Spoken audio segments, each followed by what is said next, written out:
Kita nyo guys, so panitan ko na lang ni. Wala nang kumakain na to eh. Walang mga alaga ko dito, mga apo ko. May klase na kasi eh. Kaya ako na lang kakain ito.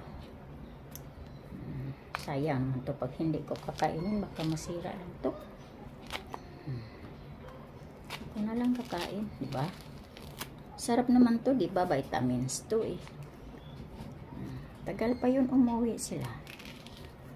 Tapos pag may umuwi naman, ilan lang. Hindi naman sila, wala naman gana kumain. Kasi maganda kumain pag marami. Pero pag dalawa, isa lang, wala lang gana. Kaya nga, ako na lang kakain ito. Kasi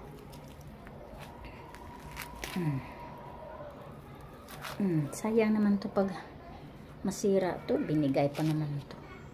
Pasalamat nga tayo sa Panginoon na binigyan. Sa syudad ang mahal dito. Minsan lang may bumibigay, di ba? Minsan lang may bumibigay. Kaya nga gusto ko to kainin. Lah, may dumating. Uy! Naalagin mo. Uy! Uy! Hala! Oh! Uy, naapoy gikuan ng gaon. Kaon mo, ane? Lah! Agoy. Di man di ay. Kisilaw. Oh, wow, dumating sila. Teacher ya. Pero ayaw daw. Ayaw mo? Di ka mukhaon, ane? Yak! Ano na mukhaon na? Ikaw mukhaon ka, ane? Oh. Okay. May kasama ko kumain. Yung isa ayaw niya kumain. Ako. May kasama pala ako magkain ito. Namuwi palang dalawa. Okay. Ayan na. Ayan na guys. Hinati ko na. Bigay ko tong kalahati.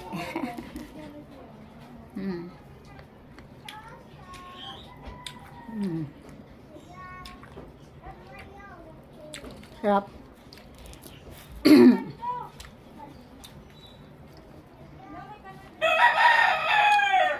Oh, kaon na oh.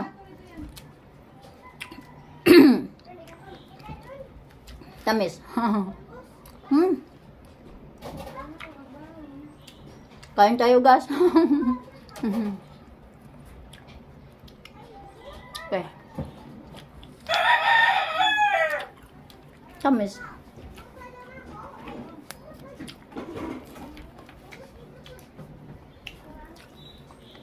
Oy, mangayo mo. Oh, tamis oh.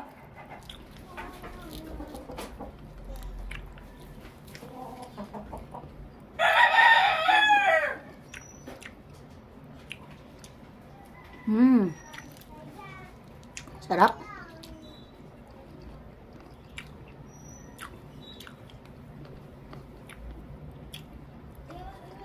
Salamat. Binigyan kami ng ano ko.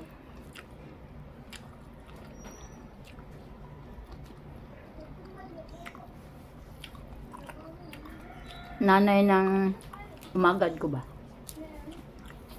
Marami sa kanila sa bundok. Binigyan kami.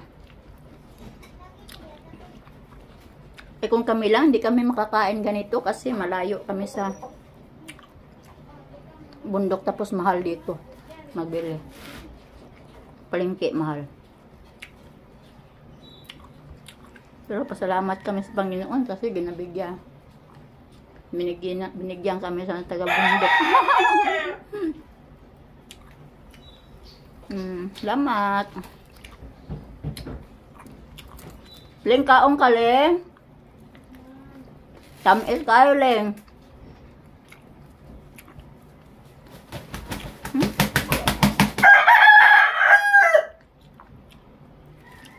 Hingi ang manok. Okay. Bye-bye ma. Bye-bye na ha. Makain na.